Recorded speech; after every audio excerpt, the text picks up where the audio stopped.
Hey everyone, welcome back to Becoming Better. Today, we're diving into something that affects pretty much all of us, and that's phone addiction. Let me ask you something. When was the last time you picked up your phone just to check the time, and found yourself still scrolling 30 minutes later? Maybe you're checking TikTok, Instagram, YouTube Shorts, or even just bouncing between apps without knowing why. You are not alone. The average person spends over 3 to 5 hours a day on their phone. That's over 1,400 hours a year, more than 58 full days. Just think about that for a second. That's almost 2 whole months gone. And for what? We scroll for entertainment, for distraction, for a quick dopamine hit, but what are we sacrificing in return? You've probably felt it before. That low-level anxiety when you realize you've wasted an entire evening scrolling. Or the frustration when you say, I had no time today, but you know deep down you spent hours on your phone. Now imagine what you could have done with that time. Imagine if every hour on your phone had been spent reading, learning, exercising, building something, even just connecting with someone face to face. We're not just wasting time. We're trading our dreams for distraction. We're trading deep focus for cheap stimulation. And worst of all, we don't even realize it's happening. You are not lazy. You are not broken. Your brain is just up against an incredibly powerful machine, your phone, designed by some of the smartest people on earth to keep you hooked. But we're going to break that cycle. And it starts with one simple step: awareness. We can't change what we don't notice. So today, I want you to look at your screen time, not with guilt, but with curiosity. What's really going on here? Let's talk about what we're giving up. Not just time, but potential, creativity, and mental clarity. Because once you see what's possible without your phone constantly in your hand, it gets easier to change. In the next part, we're going to explore just that. What could your life look like if you reclaimed that time? So, what if all that time you spent on your phone wasn't just lost time, but time you could actually invest? Let's say you spend 3 hours a day on your phone. That's 21 hours a week. Almost a full day. Over 1,000 hours a year. Now imagine this. What if you took just half of that time, let's say, an hour and a half each day, and used it for something that actually fuels you? What could you build? You could learn a language. Write a book. Start that business you've been thinking about. Read a life-changing book every week. Get in the best shape of your life. Or, maybe most importantly, just breathe, rest, and think again. Here's the truth. Most of us are not short on time. We're short on direction. We're not tired of working hard. We're tired of working for nothing. Scrolling doesn't fulfill us. It numbs us. But doing something meaningful? That brings energy. Let me paint you a picture. Imagine waking up in the morning, and instead of immediately checking your notifications, you take 10 minutes to journal. Just 10 minutes to set your intention for the day. Later, instead of spending your lunch break on Instagram, you read 10 pages of a book you've been meaning to get through. You get home from work and go for a walk, or spend time talking with your partner, your family, or even just sitting with your thoughts. No screen in sight. You go to bed not overstimulated, but calm. Rested. Clear. That's not a fantasy.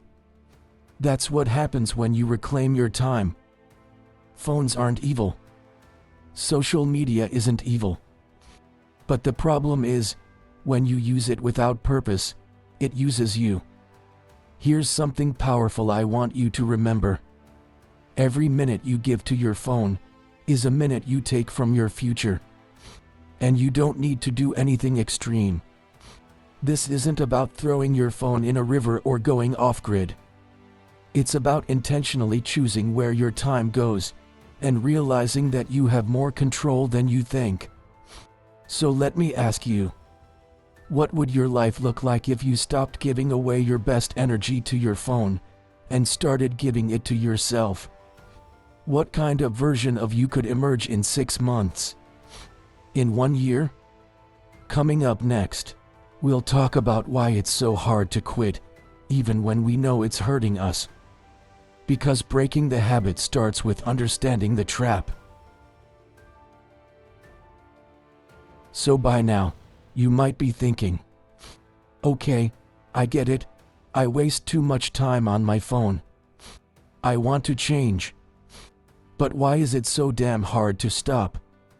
Let's talk about that, because this part is so important. Quitting phone addiction isn't just about willpower. It's about psychology, biology, and design. First, the biology. Your phone is basically a portable dopamine machine. Every notification, every like, every new video gives your brain a tiny dopamine hit, a chemical reward. And your brain loves it. It's the same reward system triggered by junk food, gambling, even drugs. So every time you check your phone, especially for something unpredictable, like a new comment or a surprise notification, your brain goes, oh, maybe this time it'll be something exciting. That's not an accident. That's by design. Apps are intentionally built to keep you hooked. Think about it. Infinite scroll, so there's never a natural stopping point. Bright colors, red notifications trigger urgency. Algorithmic feeds, designed to give you exactly what you can't stop watching. Pull to refresh, like a slot machine. Maybe this time, you'll get something good. And this is important to realize. You are not weak. You are just outnumbered.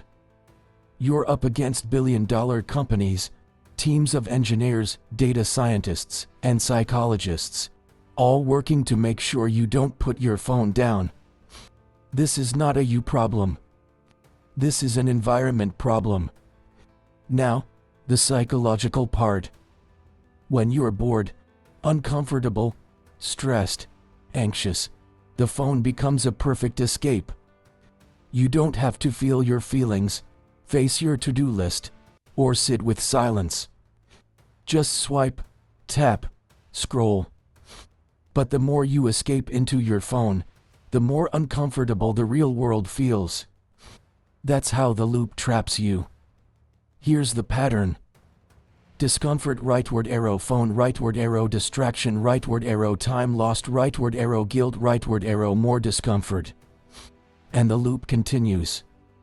If you've ever tried to quit cold turkey and found yourself back on your phone an hour later, it's not because you're weak.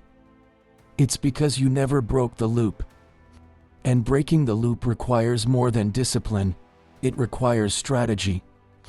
And that's what we're going to dive into next.